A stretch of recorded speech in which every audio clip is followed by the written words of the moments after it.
Bonjour, c'est Jean Descartes. Saviez-vous qu'en 1938, l'écrivain allemand Bertolt Brecht, auteur du célèbre opéra de Katsu, a écrit une pièce historique en 15 tableaux intitulée « La vie de Galilée ». Elle sera créée à Zurich en pleine Deuxième Guerre mondiale, en 1943. L'œuvre est calquée sur le comportement du savant qui n'a jamais sacrifié sa personne ni son confort matériel à son honnêteté intellectuelle. En effet, Galilée est l'homme qui a abjuré ses découvertes dérangeantes pour l'Église plutôt que de sacrifier sa vie. Il s'est donc trahi lui-même, sans doute pour pouvoir achever son œuvre. Au moment où il travaille sur sa pièce, Brecht se trouve au Danemark. En même temps, il apprend la puissance considérable de l'atome. On pense alors encore que l'atome n'apportera que des bienfaits à l'humanité. Sauf que, en 1945, c'est Hiroshima. Brecht écrit alors « Du jour au lendemain, la biographie du fondateur de la physique moderne suit un autre sens. L'infernal effet de la bombe fut tel que le conflit entre Galilée et les pouvoirs de son temps fut placé dans une lumière neuve et plus crue. » Il apporte donc une correction à son texte initial. Il fait dire à Galilée « Je tiens que le but unique de la science consiste à rendre plus aisé le poids de la fatigue de la vie humaine. » C'est une affirmation contestable. Si la science, par ses innovations, peut parfois alléger les tourments des hommes, ce n'est pas son seul but. Pour Galilée, c'était plutôt de donner aux hommes une nouvelle lecture du fonctionnement de l'univers. C'était une façon de découvrir la réalité de la cosmologie.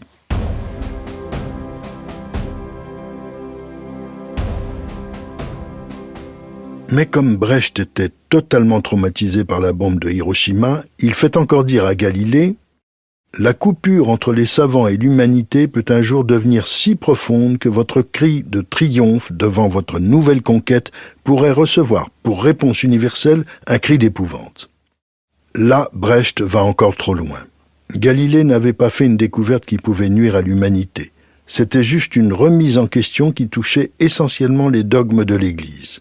Il fallait que l'Église s'adapte, ce qu'elle n'a pas manqué de faire après un tel bouleversement.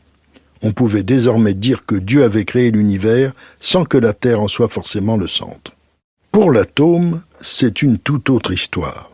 Brecht oublie que tous les savants qui ont travaillé sur ces questions, à commencer par Pierre et Marie Curie, ont très vite compris que les matières radioactives pouvaient servir à soigner, mais pouvaient aussi se révéler dangereuses à haute dose et provoquer brûlures, cancers et maladies diverses. À la génération suivante, quand il s'est agi de la fission de l'atome, toutes et tous, quelle que soit leur nationalité, ont compris les potentialités effroyables que leur découverte entraînerait. Ils ont eu des cas de conscience.